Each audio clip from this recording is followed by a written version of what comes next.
Nah itu tadi persiapan pertandingan semifinal Prancis versus Spanyol. Lalu bagaimana prediksi dari seorang jurnalis?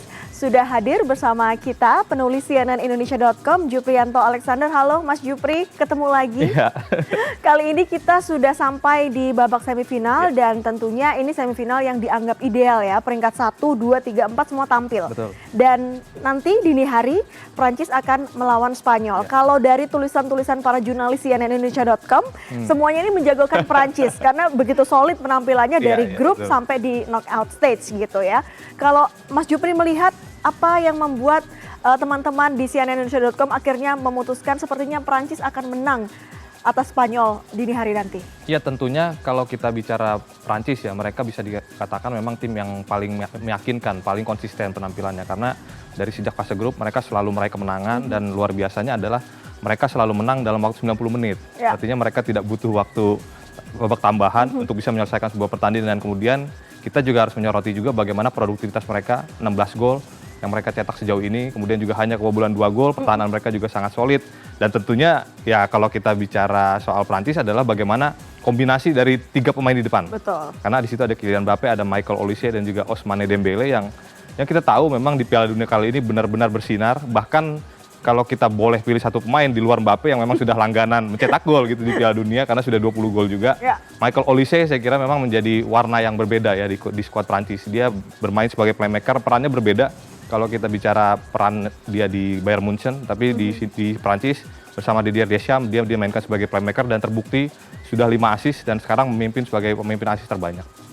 Baik, kita akan coba lihat grafis kita untuk statistik Prancis versus Spanyol head to head. Kita akan coba cek. Nah ini dia. Kalau tadi Mas Jupri berbicara bahwa golnya ini jauh lebih banyak Prancis ya, produktivitas kemudian juga total tembakannya sama dan expected goalnya lebih besar Prancis. Artinya memang wajar kalau Prancis dijagokan. Dan kalau menurut Anda nanti akan bermain 90 menit atau akan ada perpanjangan sampai penalti? Ya kalau tebak-tebakan agak susah nih dia. Karena ya itu tadi tergantung juga situasi di lapangan ya. Tapi yang pasti bisa dipastikan adalah pertandingan sudah pasti akan sengit. Karena apa? Karena Spanyol ini adalah tim yang menurut saya baru pertama kali dihadapi oleh Prancis. Pertama dihadapi karena Spanyol adalah tim yang sangat kuat dalam penguasaan bola. Itu yang belum dihadapi oleh Prancis sejauh ini sampai dengan babak semifinal ini. Jadi Spanyol dengan tiki taka, dengan penguasaan bola mereka yang sangat-sangat baik, ini saya kira akan menjadi tantangan buat Prancis yang kita tahu punya serangan cepat yang sangat-sangat baik dan kemampuan counter attack mereka yang juga begitu luar biasa di Piala Dunia kali ini. Tapi tantangannya adalah bagaimana mereka bisa lebih cepat merebut bola dari penguasaan pemain-pemain Spanyol. Karena kalau itu tidak bisa dilakukan, akan jauh lebih sulit buat Prancis untuk bisa menciptakan peluang. Karena kalau kita bicara Spanyol ini, mereka bisa dibilang memang bermain sabar, pelan-pelan, tapi mematikan. Cenderung membosankan ya, karena mereka bertahan. Terlihat mungkin membosankan, tapi tiba-tiba mereka bisa menciptakan peluang yang berbahaya. Dan itu saya kira memang akan menjadi mungkin akan bisa terjadi di pertandingan nanti. Memang ada cywar juga nih dari back Spanyol ya terhadap Prancis. Anda melihat situasinya menjelang pertandingan antar individu pemain-pemain Prancis dan juga Spanyol seperti apa? Ini kan ada cywar ya. Ya bahkan Lamine Yamal wonderkid dari Spanyol bahkan mengatakan juga mereka nggak takut gitu ketemu Prancis. Tapi ya latar belakang tidak takutnya itu karena memang kalau kita lihat pertemuan di 2 pertemuan terakhir ya memang Spanyol mampu meraih kemenangan gitu. Kalau itu yang saya kira memang akhirnya menjadi faktor pendukung keyakinan dari Spanyol dan bagaimana rapor mereka juga di turnamen kali ini, di Piala Dunia kali ini juga mereka sangat-sangat baik gitu. Mereka baru kebobolan 1 gol dan juga memang kalau kita lihat produktivitas memang tidak terlalu istimewa, baru 11 gol. Tapi pertahanan saya kira juga bisa menjadi fondasi. Tapi tantangannya adalah apakah mereka bisa menghentikan kecepatan, terutama juga bagaimana produktivitas yang ditunjukkan oleh Prancis di Piala Dunia kali ini. Karena Prancis kan dengan 1 gol, hanya 1 gol itu ketika ketemu Paraguay dan situasinya kan di luar atau non teknis ya. Sementara sisanya tuh mereka menang ya dengan mudah begitu. Ya terbukti bahkan melawan Maroko yang diperkirakan akan berjalan sulit, Prancis sepertinya mudah-mudah aja gitu. Jadi saya kira memang Prancis ini punya materi yang sangat-sangat komplit ya. Bahkan kalau kita lihat materi pemain mereka, ada Mbappe di depan, ada Ousmane Dembele, kemudian juga ada Barcola, ada juga Desiré Doué. Jadi banyak pilihan, saya kira banyak pilihan buat mereka untuk bisa mengubah situasi pertandingan. Itu yang saya kira memang harus diantisipasi oleh para pemain Spanyol. Karena Spanyol kita tahu bahwa mereka punya materi pemain yang juga tidak kalah baik. Tapi kalau bicara bagaimana performa per individu, Lamine Yamal sejauh ini saya kira belum berada di level terbaik. Yang lawan Belgia dia main sangat baik, tapi memang belum maksimal kalau menurut saya ya, bahwa kontribusi Yamal kita tahu pemain yang sangat-sangat luar biasa. Begitu juga di sektor kiri, di sisi kiri Alex Baena juga saya kira juga bukan pemain yang bisa memberikan perbedaan gitu. Jadi ada Nico Williams, tapi lagi-lagi Nico Williams juga kita tahu datang ke turnamen ini sama halnya seperti Yamal, juga tidak dalam yang kondisi fit. Jadi itu tantangannya buat Spanyol, dan Oyarzabal juga di depan. Ya kalau kita komparasi komparasi dengan pemain-pemain Spanyol di masa lalu, ada Fernando Torres, ada David Villa, ada Raul Gonzalez. Ya memang harus diakui bahwa Oyarzabal bukan, mungkin levelnya ya masih belum ya. Belum ada di level yang sama dengan mereka. Tapi paling tidak kalau kita bicara bagaimana kontribusi, ya saya kira Oyarzabal cukup positif dengan 4 golnya. Baik, kita akan coba cek ini perbandingan di lini serang dari Perancis dan juga Spanyol ya. Ini kita punya dari Perancis adalah Kylian Mbappe. Ini luar biasa penampilannya, benar-benar sangat menjanjikan dan percaya diri, dan komposurnya benar-benar sangat baik di Piala Dunia kali ini. Ya sepertinya memang Mbappe ini ditakdirkan memang selalu bagus ya mainnya di Piala Dunia, karena dari 2018 dia bermain sangat-sangat baik. Bahkan kalau kita bicara saat ini sudah 8 gol, ini sudah menyamai pencapaiannya dia di Piala Dunia 2022. Jadi tinggal menambah gol lagi untuk dia bisa membuktikan bahwa dia memang penyerang terbaik yang dimiliki Perancis sejauh ini. Dan di Piala Dunia kali ini bisa dibilang memang Mbappe sangat-sangat nyaman ya, sangat-sangat tampil lepas. Ini berbeda dengan situasi yang berbeda kalau kita bandingkan dengan apa yang terjadi di klub. Banyak tekanan, kemudian juga di Prancis dia dapat rekan-rekan yang saya kira juga memberikan kebebasan ya, keleluasaan buat dia untuk bisa itu tadi bergerak di dalam menyerang, dalam melakukan tekanan. Dan ada Olise, ada Dembele. Jadi perhatiannya bukan hanya kalau Mbappe kalau di Prancis. Ada Dembele yang kita tahu juga bermain sangat luar biasa di PSG. Ada Desiree Doué juga yang pemain yang saya kira juga pemain muda yang menjanjikan juga. Dan Olise akhirnya memang menjadi tumpuan dalam hal bagaimana dia mengalirkan bola ke depan. Karena belum ada yang bisa ngerem nih, trio Perancis ini belum ada yang bisa ngerem sejauh ini. Iya, apakah itu Spanyol? Ya itu yang kita akan tunggu nanti sebenarnya. Baik, kita akan lihat lini depannya dari Spanyol. Tadi yang sudah dibicarakan Oyarzabal, meskipun belum dianggap seperti pendahulunya yang punya level tinggi, yang mungkin belum keluar aja di Piala Dunia kali ini, tapi usianya 29 tahun, golnya 4, memberikan assist 1, dan menit bermainnya sebenarnya tidak terlalu jauh dengan Mbappe ya. Ya menariknya kalau Oyarzabal ini adalah dia pemain yang selalu menciptakan gol di dalam kotak penalti. Jadi seluruh golnya, 4 gol dari seorang Oyarzabal tercipta di dalam kotak penalti. Jadi berbeda dengan Mbappe, ada 2 kalau seingat saya, Mbappe 2 gol dari luar kotak penalti. Jadi bisa dikatakan ini pemain yang saya kira memang sangat-sangat berbahaya di dalam kotak. Jadi jangan sampai juga jantung pertahanan dari Prancis, ada Dayot, Upamecano di sana, juga William Saliba, jangan sampai juga mereka lengah gitu. Karena supportnya juga bahaya juga sebenarnya dari Oyarzabal ini. Karena akan ada Dani Olmo juga yang akan mencoba terus dekat dengan Oyarzabal di pertandingan nanti. Belum lagi ada, kalau kita bicara dukungan dari Lamine Yamal di pertandingan Belgia bermain sangat baik. Saya kira ini akan menjadi ancaman, terutama kalau kita lihat di sektor kiri. Saya melihat Prancis ada kelemahan di sana karena Lucas Digne saya kira bukan back terbaik lah yang dimiliki Prancis. Jadi tantangannya adalah bagaimana mereka bisa menghentikan Lamine Yamal. Artinya bukan hanya kerja seorang Digne, tapi bagaimana juga Adrien Rabiot yang kita tahu juga bermain di double pivot bersama Manu Kone kemungkinan itu yang akan bekerja untuk bisa menghentikan seorang Lamine Yamal. Jadi kerja timnya harus lebih solid karena Yamal ini pelan-pelan setelah di fase grup nggak terlalu bagus mainnya, tapi pelan-pelan dia mulai menemukan. Ini yang bisa jadi bahaya nanti buat Perancis.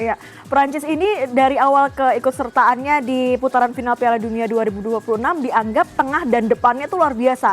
Tapi bagian belakangnya memang agak-agak kurang kalau dibandingkan tengah dan depan. Kalau melihat histori dari Oyarzabal yang selalu menciptakan gol di dalam kotak penalti, artinya Spanyol harus berusaha menembus sampai ke dalam kotak penalti. Menurut Anda bisa nggak para defender Perancis ini nahan gitu? Jangan sampai dia beroperasi main nembak-nembak aja di dalam kotak penalti. Ya, saya kira untungnya adalah secara statistik ya. Perancis kan salah satu tim yang terbaik juga di pertahanan. Hanya kebobolan 2, dan Spanyol sejauh ini pasti yang tertinggi dengan baru kebobolan 1 gol. Dan duet Saliba saya kira dan juga Upamecano bermain-main sangat baik. Kemudian di kanan juga ada Jules Koundé juga yang saya kira memang punya kemampuan bertahan, atribut bertahan yang luar biasa juga. Tapi pertanyaan kemudian tadi Lucas Digne ini saya kira dari 4 pemain ya, dari 4 pemain mungkin yang agak lemah, saya kira ada Lucas Digne. Jadi perlu bagaimana kontribusi dari Manu Kone ataupun nanti mungkin Aurelien Tchouaméni jika sudah fit juga bisa dimainkan. Kemudian Adrien Rabiot ini menutup area di area tengah karena banyak serangan-serangan dari Spanyol itu lewat kontribusi dari Lamine Yamal yang berat agak ke dalam, agak ke tengah. Jadi itu yang saya kira harus cepat ditutup karena jangan sampai lama dibiarkan karena ya itu tadi begitu bola sampai ke Dani Olmo atau ke Oyarzabal, situasinya akan lebih berbahaya. Oke, kita akan bergeser di bawah Mister Gawang. Ini keduanya ada Maignan dan juga Simon ya. Ini Maignan, Anda melihat seperti apa nanti kira-kira kalau misalnya akan ada perpanjangan waktu dan penalti. Meskipun penalti ini nggak bisa diprediksi, tapi kalau dari pengalaman dan juga pandangan Anda selama keikutsertaan Maignan di Piala Dunia seperti apa? Ya, ini jadi pertanyaan juga sih sebenarnya. Kita tidak meragukan kapabilitas seorang Mike Maignan ya, tapi lagi-lagi Prancis pertahanan mereka sangat-sangat solid, jadi ancamannya juga agak kurang gitu buat seorang Maignan. Tapi saya kira dengan apa yang ditujukannya di AC Milan, dia ada beberapa kali juga mampu melakukan menggagalkan penalti. Jadi saya kira tidak perlu meragukan kapabilitas seorang Maignan di pertandingan ini karena ini adalah menurut saya setelah Hugo Lloris ya, ini adalah Maignan adalah kiper yang saya kira juga mampu memberikan memberikan rasa aman buat pemain-pemain lini depan di lini pertahanan dari timnas Prancis. Baik, bagaimana dengan Spanyol? Kita punya Simon ya. Kita akan cek. Ini dia. Penyelamatannya 87,5%. Seperti apa, Mas Jupri? Ya, sebenarnya kalau kita bicarakan soal Unai Simon ini, sebenarnya di awal turnamen ada banyak pertanyaan ya.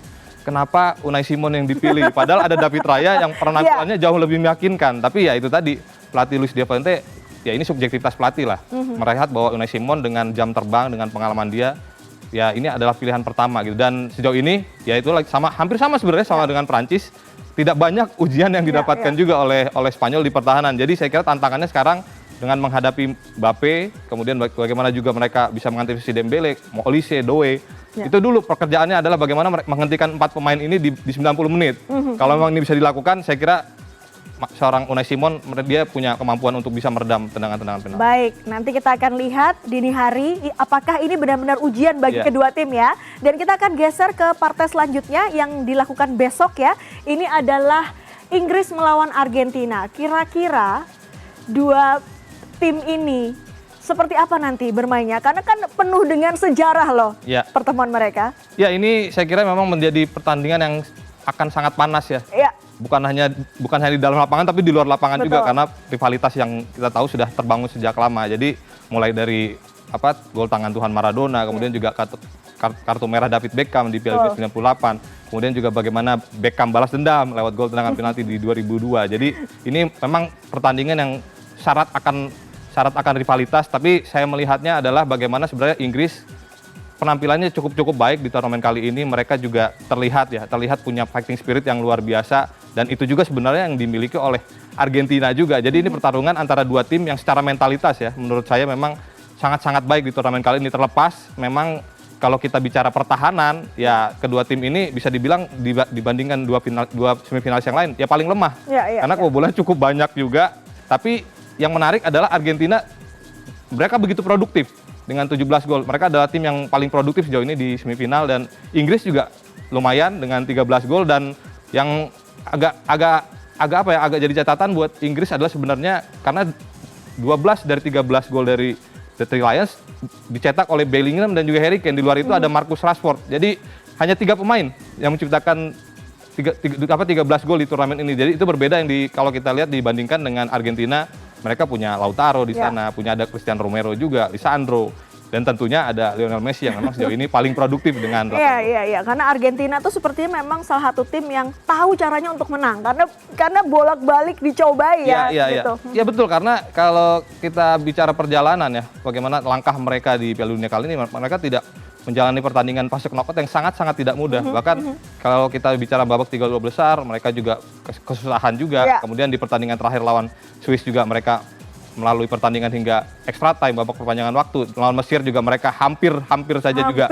Iya, hampir juga mereka harus pulang. Tapi bagaimana ya itu tadi fighting spiritnya luar biasa. Terlepas kalau kita bicara kontroversi dan lain-lain ya itu nanti mungkin akan kita telah lebih lanjut. Tapi yang terpenting adalah bagaimana mentalitas ya. Mentalitas yang sangat kuat dari Argentina dan ini saya kira memang harus diwaspadai oleh Inggris. Mas Jupri, singkat saja untuk kedua pertandingan semifinal ini seperti apa nanti kira-kira secara skor? Ya, secara skor saya kira pertandingannya mungkin akan berlanjut ke babak perpanjangan waktu. Akan lebih seru sebenarnya kalau sampai adu penalti. Oke. Baik, terima kasih Mas Jupri. Mudah-mudahan kedua pertandingan semifinal ini nanti berjalan dengan seru, tapi juga harus fair ya. Jangan ada kontroversi-kontroversi yang dicurigai oleh banyak orang di luar sana. Terima kasih Juprianto Alexander, penulis CNNindonesia.com, sudah bergabung bersama Gempita Bola kali ini.